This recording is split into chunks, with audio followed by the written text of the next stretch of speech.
To fix a higher washer-dryer FD error message, it's essential to understand what the error code means.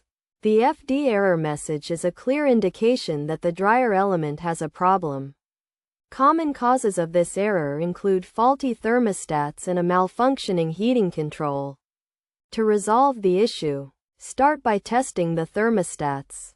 This involves turning off and unplugging the appliance, removing the top panel, locating the metal chamber, and finding the thermostat within. Use a multimeter to test the thermostats. If an open circuit is detected, replace them. If the multimeter gives a positive reading for the thermostats, the likely culprit is an open heating element or control. In this case, replace the heating element by disconnecting the appliance from water and power. Removing the back panel, disconnecting the heating element's wires, and unscrewing it. Then, install the new part and secure it in place before reassembling the washer-dryer.